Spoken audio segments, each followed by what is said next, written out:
So I guess we can just start, right? Yeah, just start. All right. How are we doing? We good? So the purpose of this video is to introduce ourselves because we realize that there's a lot of people on both sides that don't really know who we are. So a lot of his family members have never met me or even know like who I am, who's this girl, and it's the same with me. So we just want to introduce ourselves, tell our story.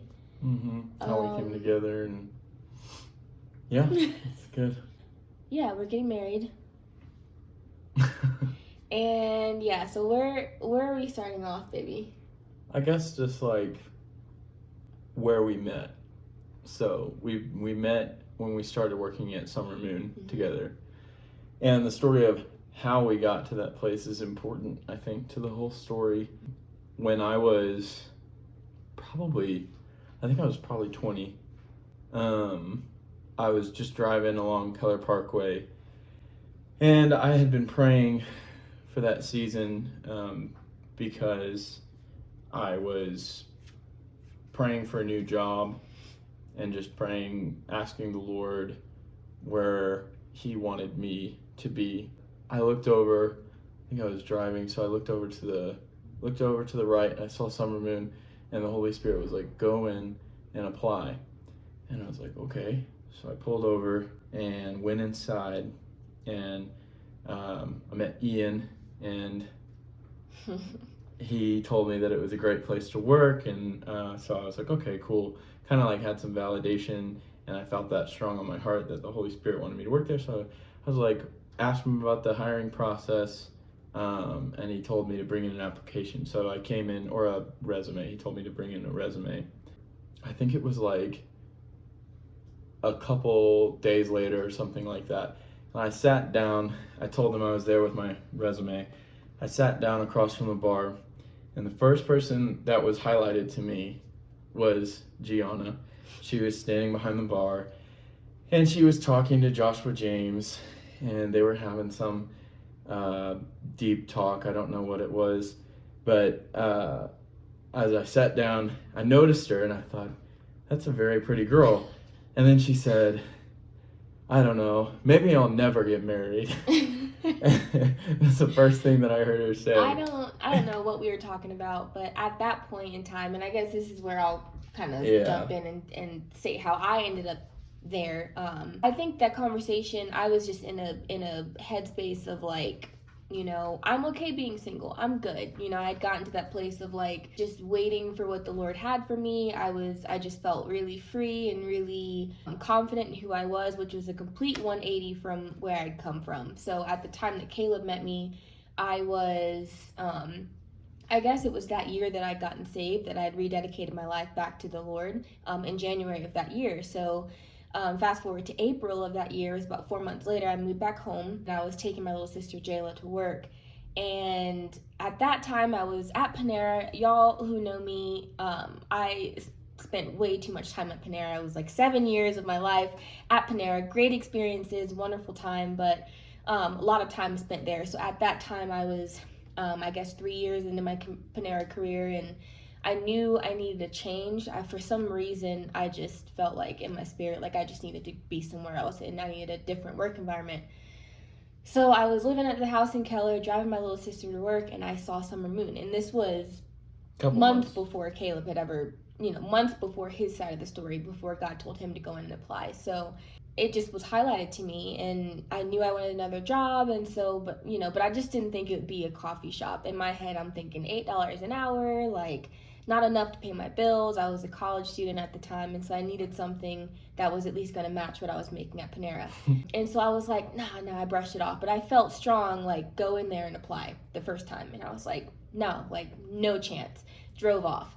It was like a week. It was like a week later that I was dropping Jayla off again, and I saw this coffee shop again, and the Lord was like, go in there and apply. And I was like, are you kidding me? And this time I had like a longer conversation with God. I was like, please make this make sense to me. Like, this doesn't make any sense. I'm working at Panera. I'm making this much. These are the bills I have to pay. Like, I'm not going to step down, like, So I was like, no. And so I just drove off. So the third time, I actually went as far as to park because something in me was like, I need to go in here and apply, but I was like contemplating and wrestling with the Lord. So I parked, and he was like, he didn't ask me to go in and apply. He started off the conversation by saying, "Do you trust me?" And I was like, what would I say to that? No, I don't trust you, Lord, no. So I said, yes, I do trust you. And then he said, do you trust me with your finances? Because that was what was in my heart was finances. Like, how am I going to make my bills? How is this job going to pay me enough? And so I said, okay, yes, I do trust you with my finances. And he said, go in there and apply. And so at that moment, I knew, all right, I have to go in here and apply. So I went in, I applied, I sat, had the interview. It went really well, and I was offered the position a few days later. So I started working there. I had a lot of fun, met a lot of really great people. My first time being a barista at a coffee shop. So then a few months later, Caleb had his story. He came in, saw me. I was completely unaware, oblivious of the fact that he was even there and that he saw me. Until his first day, and then I trained him. I was his trainer, and so I trained him on making drinks and like cleaning the bathrooms and just doing all the things that I had learned to do. I was partnered with him to train him, and that's where our friendship started. Yeah. I was really quick. We just realized that our humors were very synced. Very similar. And we would always we would always have these long conversations closing with each other and just always hitting it off. And then sometimes we'd go get ice cream after a shift or, hang out. We started going to get lunch together and stuff like that as friends. We would always, do you remember we would always sit together at the meetings? We would, so we always sit together at the meetings. And we would always sit together and I've always loved being around him, talking to him. I mean, like he said, we would have long conversations. Yeah. And for me, whenever I make a close friend, sometimes it's not at the forefront of my mind that I've realized that this person is going to be in my life forever. But, I guess it's jumping around a little bit in the story. Obviously, I moved to Colorado eventually. But whenever I would come back, I always visited my friends, my 2 friends from high school and Gianna, and that was it. Because to me, that was who I wanted to see, and it was very clear to me, oh, this person is I want this person. At that point, I was I want this person in my life forever. One way or another, I want this person in my life forever. But so yeah, I mean, we basically became friends in 2018, lived our lives as friends for the next year, I would say, before he moved to Colorado. So we were friends for about a year. I remember I ended up leaving Summer Moon, and the conversation I had, the one conversation I had with anybody about leaving Summer Moon, it was with Caleb. I remember I was, I was standing outside in the driveway, and I paced back and forth as I always do when I talk to people. And I remember we were on the phone for an hour, and I was just talking about the decision to leave. And I had recently got a Facebook message from my old boss inviting me back to Panera to be a supervisor at that time. And I just worked with my school schedule, and I was just ready to kind of move back to Panera, just because Panera felt like home, and I felt like my time at Summer Moon had ended. I was trying to put a stop to that. Yeah, I didn't realize that. I mean, he just came in a subtle way, but at the same time, I just wanted you to do whatever you felt like the Lord was leading you to do. Right, exactly. So. And that's the one thing I do want to point out is that that's where it always ended up. We always would have these conversations and, what we want and what's going on in our lives and, whatever. And who we're interested in. Exactly, yeah, I wasn't gonna say it. But we talk to each other about that kind of stuff all the time. Because at the time we were just friends. We were just friends. I felt super comfortable with him. I felt like you felt comfortable with me. There was no judgment. I had a crush on you. In the back of my head, I was the girls he told me about, I was just they're no good for you. They're no good because I knew you, and I was this is what you deserve. You deserve me, right? or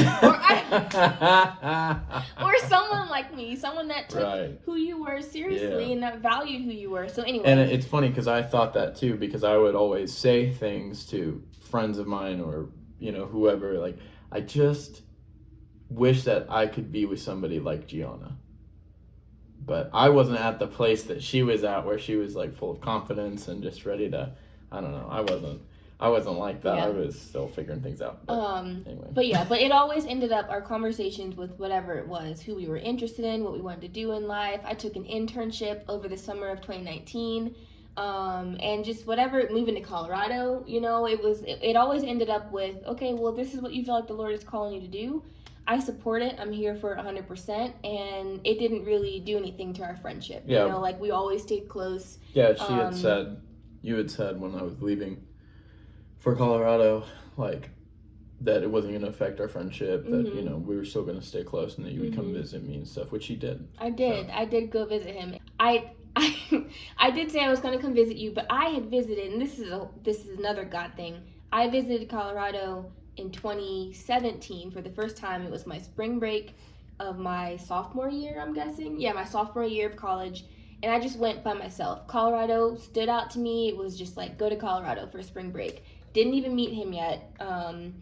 And I went there. I took about like 4 or 5 days by myself. I rented a car. I went and did all the fun things. And I fell in love with Colorado like before I even met you. So Colorado was always like in the back of my head. She didn't move for me. I did, but I didn't, because why Colorado stood out to me? God set it up for you beforehand. Exactly, like. And the interest was there, which is awesome, because if you were like, oh, I hate Colorado. Yeah, if it was someplace like, I mean, if you moved to South Carolina, I'm just gonna be honest.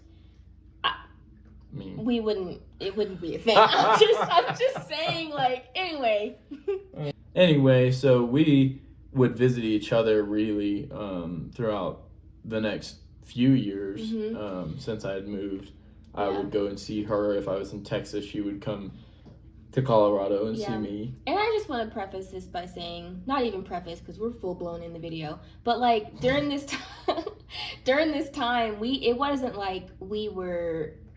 I had a crush on you. I had a crush, and I wanted to be with you, and like in the back. But I think it was in the back of our. Yeah, we were friends. It was in the back of our head for both of us. For a while. Caleb would tell his friends, like, I just want to be with a girl like Gianna, somebody like her, like my good friend. You know. What about her? And I don't know. We're just friends. And then for me, like, it was always just like, man, like, you know, as a single woman, I just was like, well, what are my options? Like, am I ever gonna get married? You know what I mean? Like, I'm in school. I'm doing my thing. I didn't really think I had options. I mean, I'm being honest. Like, I felt like there were not a lot of options, you know, for me. But Caleb was always the one that was like, he checked all the boxes for me. But I was like, he's my friend. You know, I just didn't, for me, I just always kind of mentally skipped over it. Yeah. But he and was I didn't want to lose you is the thing. Like, we would flirt with each other. Yeah, consistently all the time. throughout. I mean, just but because we were friends, it was like... Yeah, just like little things here and there. I knew she was interested in me. I think you knew. I think you knew that I was interested in you, right? I think you knew. I did. Right? I would say things occasionally. It wasn't until later. He would always comment on my Instagram stories. Yeah. He would swipe up and say stuff. And I'm bad at flirting. So I was like trying to get better, obviously, for her. And I was just like, I don't know how to hint at the fact that I have a crush on her, but at the same time, I wasn't willing to do anything about it at the time because I was just trying to. Moving to the States was stressful for me. It was a lot. So it was February, Valentine's Day of 2021. Yeah, she posted this thing about like a dish that she made, saying like, "This could be something like that. This could be you, Valentine's Day meal. This could be you, something like that." Yeah. Anyway, I was like impressed by the dish, obviously, and at this point, I was like, I know that. I was like, I know that I like her. So I said something like, "Oh, maybe next year," or something like that. I don't know, something dumb. And then I said, "Haha." Yeah, I don't know. You know, it was just we brushed it off. That's what we always did, though. It was always like a back and forth, right? And then saying things and whatever. And then she came out to visit in April. And what about this one? So I came out to visit in April, and at this point, I had just taken over. I think it was like the week before I took over as GM of Panera. So at this point, it was like my 6th year. You know, I'd been at Panera for a really long time. They got me through college, and so I was like, you know, wanting to take a vacation before I actually took over as a GM. So I came out, you know, as I always do. I came to Colorado to visit Caleb because I always did that, and I like seeing him. So we hung out. We went to pho, right? We hung out, and I gave you a gift. I gave you an Orange Theory bracelet, little bracelet nice, thing. because I was getting into fitness. Because he was getting into fitness at the time, so he was like doing a whole bunch of workout stuff, and he would always comment on the workouts that I did from Orange Theory. So I gave him that thing, and it was we only spent like one day together, like one kind of afternoon, night type thing together. Yeah. But I think that was the trip, that there was like very obvious chemistry. Like, it was hard to deny. Yeah, very obvious chemistry. We just had a good time like we always do. It wasn't awkward, but it was just like something's different about this trip. Yeah. So I left and went home, like really sad, obviously, and he left and went home. Well, drove back to Colorado Springs because he drove to Denver to see me. And so it was a couple weeks later. Maybe a week or two later. I was at a bachelor party in Aspen. I got this text from her asking me if the girl made the first move or if the woman made the first move, do you think that there would be any regret later on in the relationship? And I thought, because I'm at this party and I'm just like not really thinking about the specifics here, of course, I couldn't deny the chemistry, right? I couldn't deny that and everything. But at the time, like, things were just complicated. So I was just like, she must be asking about some other guy. And I was just like, I mean, because I know her, like, I've known her for a long time at this point, and I just know that she's always wanted to be pursued. She's always wanted to be she's always wanted the guy to be the first person to reach out to her and to pursue her. And now she's texting me about this. And so I said, to me, it doesn't, and I'm thinking she's talking about some other guy. And I'm just like trying to help my friend out. So I'm like, to me, it doesn't really matter that much. I was like, if you feel like you would regret it, then stick to your guns and just keep dropping hints, is what I said. So then she texted me back, well, this is me dropping a hint. And I was like, that's how you do it. No way. Bada boom. I was like, I did not see that coming. And so we talk about it, and we're just like, at this point in my life, I'm like, I don't know if I'm ready for this kind of like serious relationship. Because I knew we were friends for a long time. I knew if we got in a relationship, it would either mean a lot of pain, or I'm getting married. And I figured that it would be one of the two, and I was just really like nervous and everything. So I was just like, hey, first of all, I was like, I do like you. I'm not in Texas. You didn't say that. I said I did like you. No. Oh, I did. I did say that. But that was the text. The text was I did like you in Texas. That is right. You said I did like you. We'll cut this part out of the video. No. Yeah. Yeah, because she's I don't know what she's on. No, listen. You said I did like you, but I'm not in Texas anymore. I'm not in Texas. Like, why didn't you tell me in Texas? Hey, also, we can't talk about this right now because I'm at a bachelor's party. So he dropped that on me. And was like, by the way, I have to wait like a whole day to talk to you later because I don't want to see any messages directed towards me about how dumb I was. How dare you? Yeah. Because it was dumb. Yeah. So anyway, I waited a day, and I was like, cool, because I knew it wasn't going to change anything with our friendship. That's just what I knew as a... Yeah, so she called... I put my heart on the line, but then with his response, I still was like, all right, he just needs time. Like, we'll talk about it later. I called her. So, yeah. And, basically, instead of feeling sympathetic, like, when you're trying to let somebody down and you're just trying to do it gently, I didn't feel that way. I felt like not sympathetic. I felt upset. I felt kind of frustrated because I was like, this could have been a really good thing, but now you have a GM job at Panera that I feel like you worked really hard for, and it's tying you to Texas, and the house is tying you to Texas, and I'm tied to Colorado because I knew that I was called to Colorado. so I was basically just saying, how do you think this is going to work? And I was really distraught because what the response was basically, how do you think, we're going to continue being friends if this is the outcome? And then I started crying on the phone because I was like, I don't want to lose my friend, but I get it. But in my head, I was like, you can't have your cake and eat it too. I was like, it was a hard truth. It was a hard truth for me because I'm like, I put my heart on the line, and I honestly didn't expect to get, right, for that to be the response. But I was like, okay.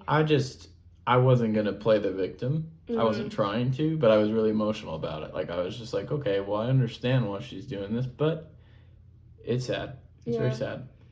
So anyway, forward. I basically just was like, we can't really be friends anymore. We talked maybe once. We sent some, some text here and there like a month after it happened, but then it was just weird, and I was just like, radio silence after a while. So we, from April to November, from April to November, we were silent, and it was like a long chunk of time, about 5, 6 months, 7 months. I don't know how long that is, but anyway, all of a sudden, Caleb Warham was on my heart.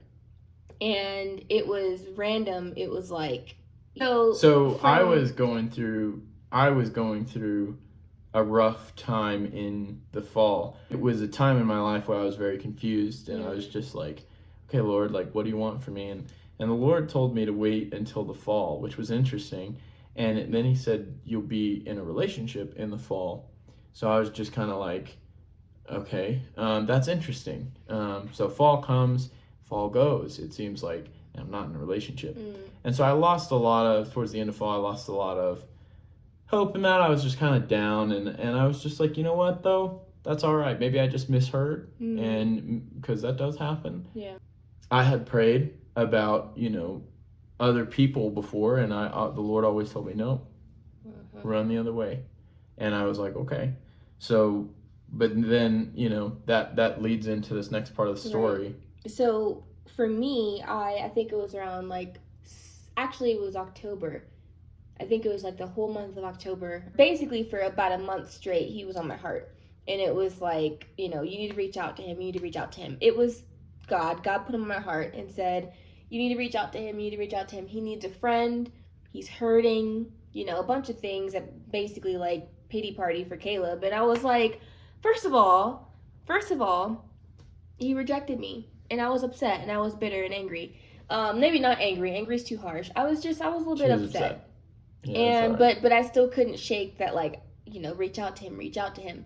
But because of the circumstances, I was like, no, I'm not gonna make the first move again. Like, what do I look like making the first move again? But it just got so incessant, and I was like, this is my friend. Like, at the end of the day, after a couple weeks, I was like, this is my friend. Like, I have never been one to hold grudges.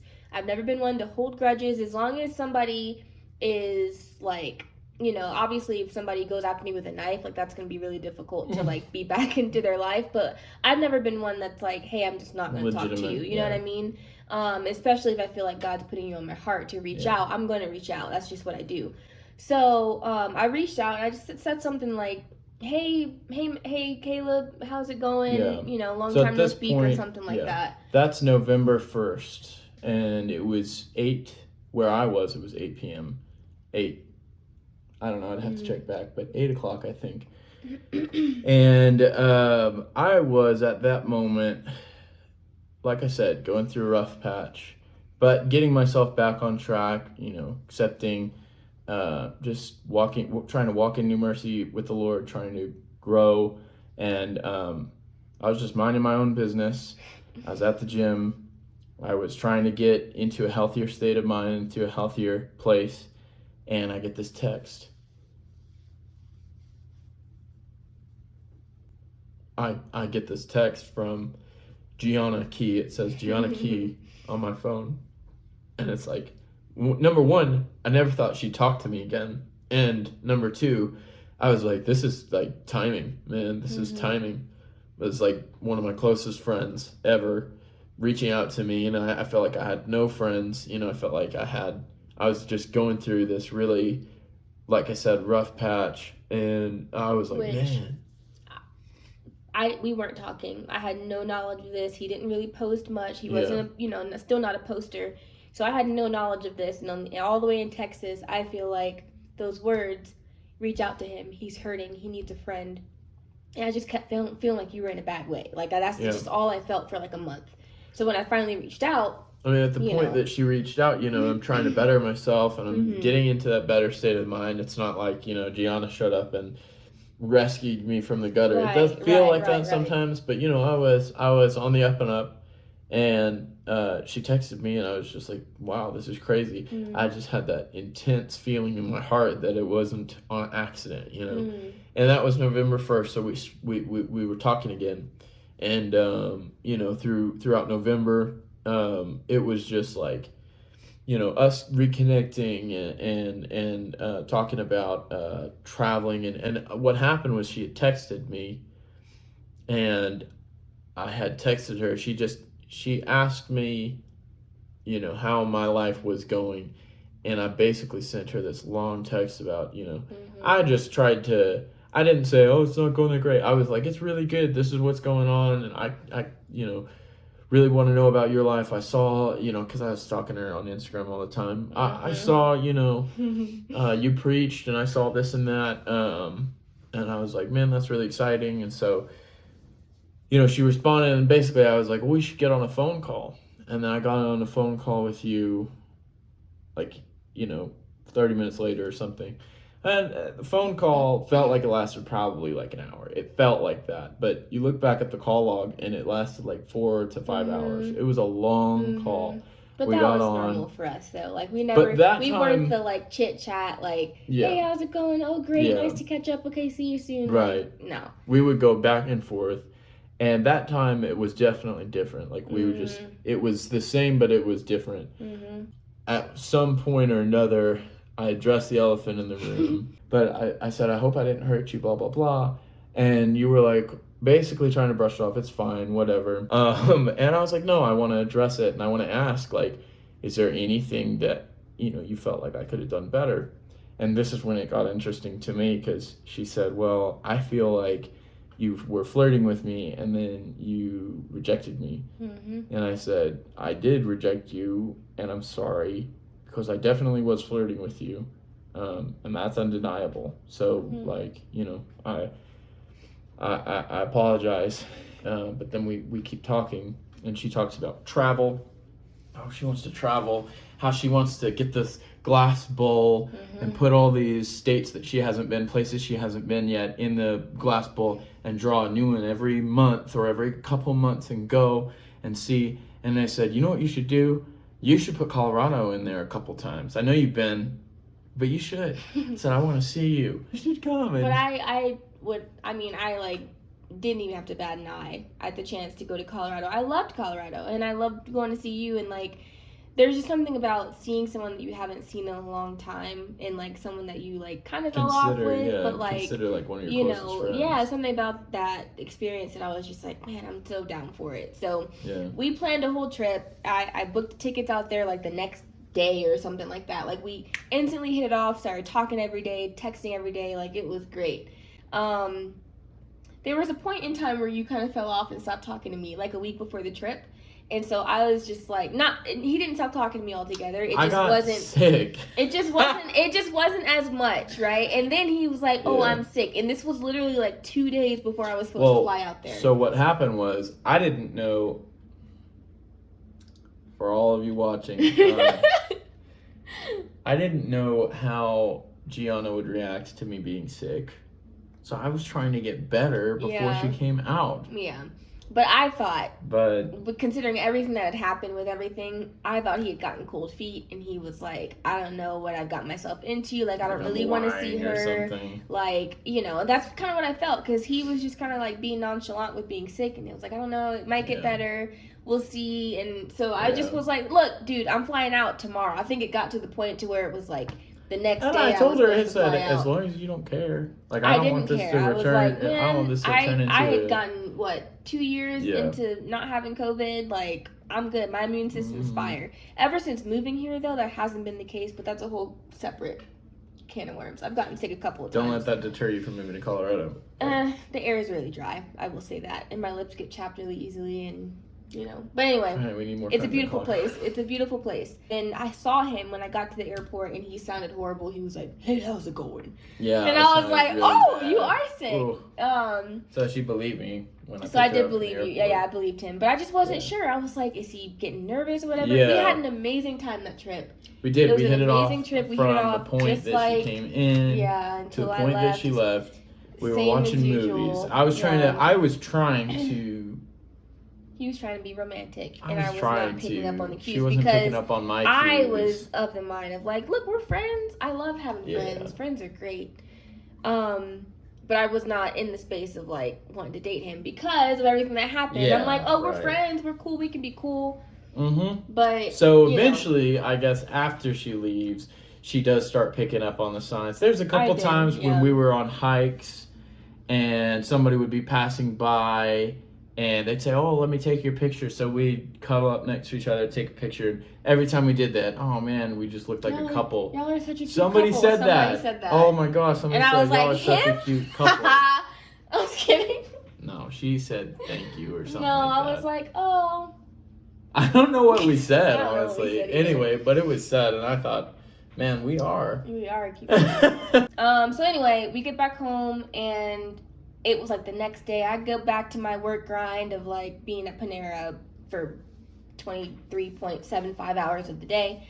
And I couldn't focus at work. Yeah. I couldn't think straight. I was just like filled with so much joy, filled with so much life, and I was like I had realized like yes, I had a crush on her before. Yes, like I was attracted to her, whatever, and I wanted to see, on the trip if there was still something there, and there definitely was.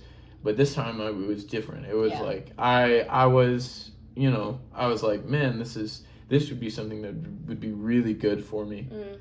So I was at Panera one day getting ready for an audit. I think I was like wiping the ceilings or something. I forgot what I was doing. Hard labor.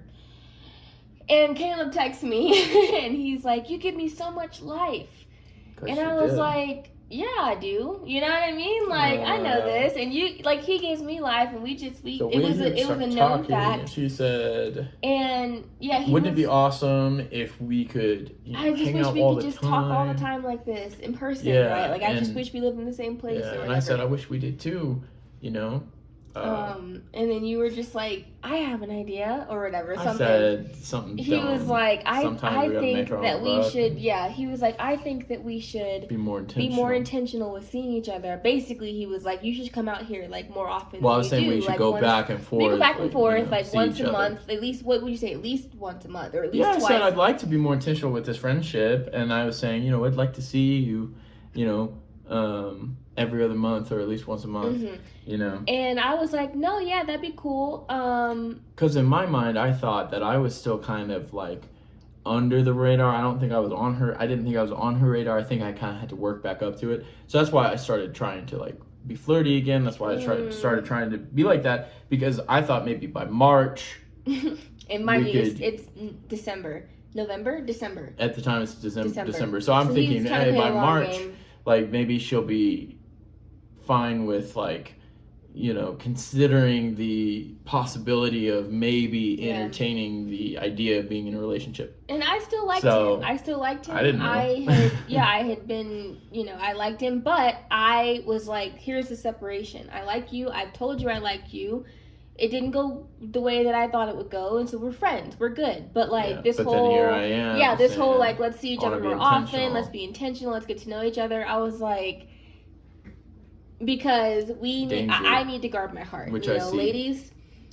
It's true. It's true. Like, if you have a guy that's like trying to be flirty, and this is not to say that. No. I'll say something too. But like, in my head, I was thinking like, all right, like this is my good friend. I like him, but I didn't want to be in this place of like pouring my heart out and being vulnerable and like, seeing you more often. If I didn't really know what that meant or what you wanted or whatever. So I was like, my intentions were, and what did I say, baby? I said. Well, you said, hey, I love that. You want to see me more. I think I want to see you more too, but we need to set boundaries. And so in so little words, that's essentially what you said. We need to set boundaries. That's a good thing to do. That's a healthy thing to do, because what that does it kind of lights a fire under me, Mm-hmm. where I say, okay, now's the time. Like, if she wants to set boundaries, I'm just going to tell her how I feel. Yeah, because my boundaries were, and we can't necessarily see each other all that much. Like, I'm living my life, you're living yours. We're friends, just like before. We can see each other once or twice a year, maybe. But this whole, but I'll make my intentions known. Yeah. And so I started praying about it, because I said, hey, can we just get on a phone call later? Yeah, it was like the next day or something like that. No, or maybe that night. It was that night. Yeah. So God said, instead of saying, because like I said, other things like this have happened before, God said, nope. And I said, okay. And this time it was like I prayed about it, and the Lord said, call and I'll give you the words.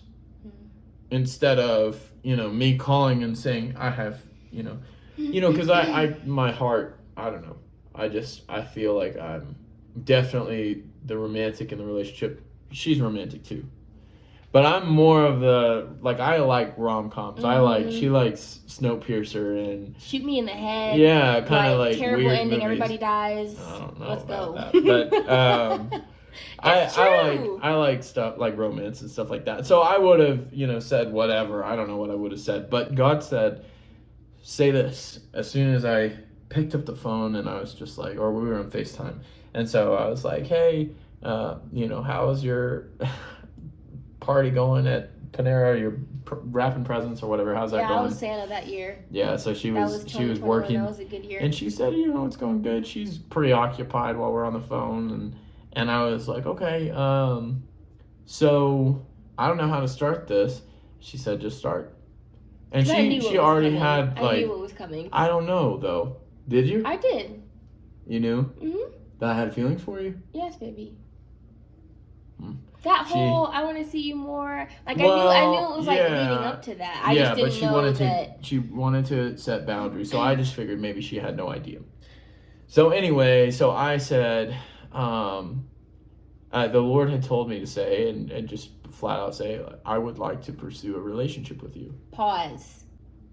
That's never, like, that was foreign to me. Like he said, that's I've expressed that to him multiple times. That's what I desire. If a man wants to be with you, ladies, if a man wants to be with you, he will make his intentions known. He won't run you around the rabbit trail and say, oh, let's just hang out, let's just Netflix and chill. Is that still a thing? That sounds so like, but it's true. I mean, people just don't even really say it anymore. That's just become the norm of like, let's just hang out and see what happens. No, because we don't have time to waste. He had made his intentions known and said, this is what I want. I want to pursue a relationship with you. And I will say, when I first got saved, I was asking the Lord. I remember it was like a couple weeks after I got saved. And I was just curious one day. And I was like, well, how am I going to know when it's my husband? You know what I mean? Like, he had been speaking at that point about a ton of different things. My career being one of them, just who I was as a woman and just all these different things. So I was just like, hey, while we're talking, how I know, I got some questions. How I know? And I just kind of dropped it on him one day. I remember I was sitting at a table in Panera by the windows where I always sit. And he answered me right away. He was like, you'll know four things you've never experienced before. That's how you'll know it's your husband. And a couple of them are just like, really? One of them was, he'll be taller than you. My mom was like, well, that's not hard. That's not difficult for someone to be taller than you. That's not the only thing he said. Exactly. But that just goes to show that he cares about our desires. Obviously, I desire for someone to be a little bit taller than me, just whatever. But he does care about our desires, and so that was kind of thrown in there, I think, just for the heart of it, The other thing was that you'll meet him in person. So that was important to me because, there's no more dating apps. No more dating apps, no more, mystery. I don't know who this person is, and that was a part of my life. And so I'm like, man, let's he said you'll meet him in person in an authentic way. The third thing was he will love the Lord with all of his heart. So it's not going to be just I go to church, I'm a Christian, we will have a kindred spirit. Like, we will agree on mostly everything to do with faith, and we will be headed in the same direction, basically, no question about it. And the last thing was he will pursue you. He will pursue you. And that translated to me as I've had people pursue me before as far as showing interest and being like, yeah, I like you, let's go out on a date or whatever. But as far as saying, like, to me, that meant he will legitimately say, I want to pursue a relationship with you. I want to pursue marriage with you, essentially, because I know Caleb and Caleb knows me, and we're not just in the business of dating. You know what I mean? Like, we didn't really date. No, like it wasn't. Yeah. Got together and we decided that we were basically within the in first a relationship. couple of weeks.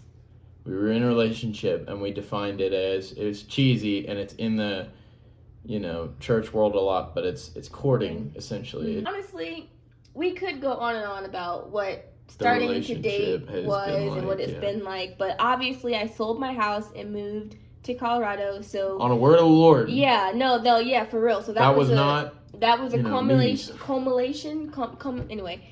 a culmination of a lot of different things. Like I said, I visited in 2017, and I told myself in my head, I was like, 5 years later, like, I want to live in Colorado in 5 years, like 5 years, and it was literally 5 years in a month. I think it was exactly 5 years later to the maybe not to the day, but the month. I visited in March of 2017, and in March of 2022, I moved. So anyway, dating has been a whirlwind. It's been phenomenal. It's been a lot of learning, growth, and everything. And we're getting married in October. So we just wanted to come on and share that long, rambunctious story with all of you. Because, by the way, we've known that we wanted to be married for a long time. The day we met. No, I'm kidding. I'm just kidding. I'm kidding. No, but like soon into dating. Yeah, like, that's, again, it's not something that's mystical or anything like that. I feel like the Holy Spirit brought us together. And the Holy Spirit was not going to tear us apart. Yeah, just based off of everything that's in our story that has happened, as far as like, and the Lord started to reveal all of this to us once we started dating. It was like, he told us both to go apply at that coffee shop. Interesting. Oh yeah, we did hit it off in like almost immediately. Oh yeah, we were really good friends. Oh yeah, like, you always were like in the back of my head. And all these things started to like come up, and then like it was just kind of like, oh, we're supposed to be together. And it wasn't just like, well, we're supposed to be together, like robotic. Yeah, no, it was it was a realization of, for me, many tears of joy, many, moments like that. Lots of answered prayer. Lots of answered prayer for sure. I know growing up, both of us have always wondered, like, well, who we're going to end up with. I know a lot of people do that, but, when it comes, and it honestly just takes you by surprise. And I'm just happy that it's with my bestie. So we can't wait to see everybody at the wedding. I'm going to try to talk to everybody and mostly just have a good time and party. So wedding invites. Obviously, this will be attached to the invite. So if you're watching this, then you already got an invite. Please RSVP. We know we're pushing it with, it being 2 months before the wedding. But we'd love to watch this long video. Everyone, thank you guys for getting this far and for listening. We love you. Love you. See y'all soon. Bye-bye.